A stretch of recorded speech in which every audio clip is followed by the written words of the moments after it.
Les vidéos de formation politique de la série Wissenswerte sur les droits de l'homme comprennent un film général et un film pour chacune des 3 dimensions des droits de l'homme. Celles-ci sont toutes d'égale importance dans le système des droits de l'homme. Les vidéos présentent, entre autres, la genèse des droits de l'homme, les violations dont ils font l'objet actuellement et les grands travaux dans ce domaine. Le présent film concerne la 2e dimension, les droits économiques, sociaux et culturels ou droits ESC. Il y est également question du rôle des organisations non gouvernementales comme Amnesty International et du droit des femmes. Quels sont les droits de la 2e dimension ? Les droits économiques, le droit au travail et à des conditions de travail justes.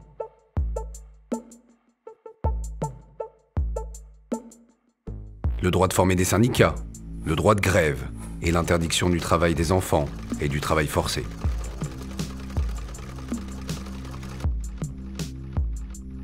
Les droits sociaux, le droit à la sécurité sociale et le droit à un niveau de vie suffisant, y compris une nourriture, un vêtement et un logement suffisant, et en particulier le droit d'accès à l'eau.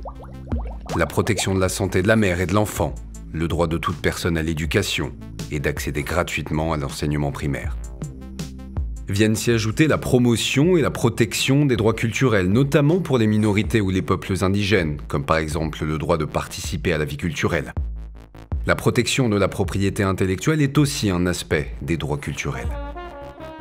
Il existe également une interdiction générale de discrimination qui est à la base de tous les droits de l'homme. Nul ne peut faire l'objet d'une discrimination fondée sur l'origine, la religion, l'orientation sexuelle, la couleur, l'âge ou toute autre situation.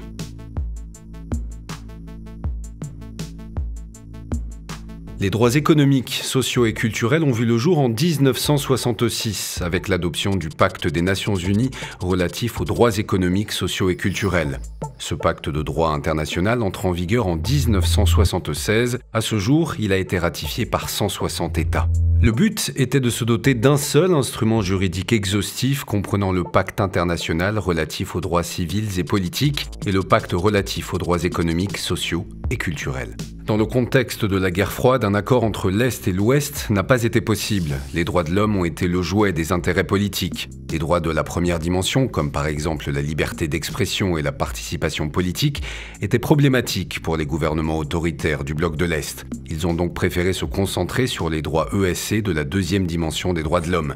Par protestation mais aussi par conviction, le bloc de l'Ouest a de son côté privilégié les droits civils et politiques. Les droits économiques, sociaux et culturels ont ainsi été négligés par rapport aux droits civils et politiques pendant cette période de l'histoire. Tandis que les droits de la première dimension étaient considérés comme justiciables, les droits ESC étaient plutôt classés comme des objectifs dont il fallait se rapprocher. Depuis la fin de la guerre froide, tout est mis en œuvre pour que les droits ESC aient le même statut juridique que les droits civils et politiques. Cette approche est également importante pour le principe d'indivisibilité des droits de l'homme. Dans le développement et la mise en œuvre de cet ancrage juridique, les organisations non gouvernementales jouent un rôle essentiel. Les organisations non gouvernementales, ONG, sont un terme générique pour désigner les organisations de la société civile qui n'ont aucun lien avec l'État. Il existe un grand nombre d'ONG qui travaillent pour les droits de l'homme. Parmi celles qui sont les plus connues et qui couvrent le plus de domaines figurent Amnesty International, Human Rights Watch, Human Rights First, ou encore la Société internationale pour les droits de l'homme. S'y ajoutent les organisations spécialisées dans un domaine, par exemple Human Rights Campaign, qui défend les droits des homosexuels et des transsexuels. FIAN s'engage surtout pour le droit à la nourriture. Habitat International Coalition se mobilise pour le droit au logement. Ou encore Survival International, qui défend en priorité les droits des peuples indigènes. Outre ces organisations connues, il existe une multitude de petites ONG locales dont l'engagement pour les droits de l'homme est très précieux. Les ONG disposent d'un large éventail d'instruments pour mener à bien leur travail sur les droits de l'homme. Elles informent sur les droits de l'homme car il faut connaître ses droits afin de pouvoir les exercer et les défendre. Elles surveillent les droits de l'homme dans le monde entier et attirent l'attention sur ceux qui y portent atteinte. Elles protestent et mènent des campagnes contre les violations des droits de l'homme pour informer l'opinion publique afin de faire pression sur ceux qui commettent les violations. Elles aident des groupes de victimes à s'organiser et à mieux se défendre. Elles travaillent au développement du système des droits de l'homme dans les organes nationaux et internationaux. nombre d'ONG offrent la possibilité de s'engager individuellement à différents niveaux.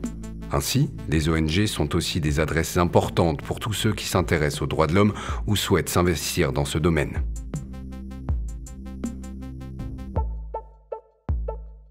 La question des droits des femmes est également étroitement liée aux droits économiques, sociaux et culturels. Les femmes sont très souvent privées de leurs droits ESC. Près de 2/3 des personnes pauvres et analphabètes dans le monde sont des femmes. Les femmes sont moins bien rémunérées. Dans l'UE, leur rémunération est en moyenne 1/4 inférieure à celle des hommes. La situation n'est guère différente pour les droits de la première dimension. Les femmes n'occupent par exemple qu'environ 10% des sièges des parlements dans le monde. L'entrée en vigueur en 1981 de la Convention sur l'élimination de toutes les formes de discrimination à l'égard des femmes pose un jalon important.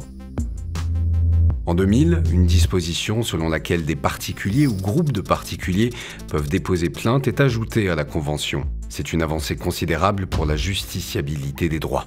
La déclaration de la Conférence mondiale sur les droits de l'homme en 1993, à Vienne, stipule pour la première fois que la violence à l'égard des femmes, y compris dans la vie privée, constitue une violation des droits de l'homme et la condamne. Malgré les progrès réalisés, cette situation de discrimination extrême reste l'un des principaux chantiers du système des droits de l'homme. Les autres films de la série Wissenswerte informent également sur les droits de l'homme et les 2 autres dimensions.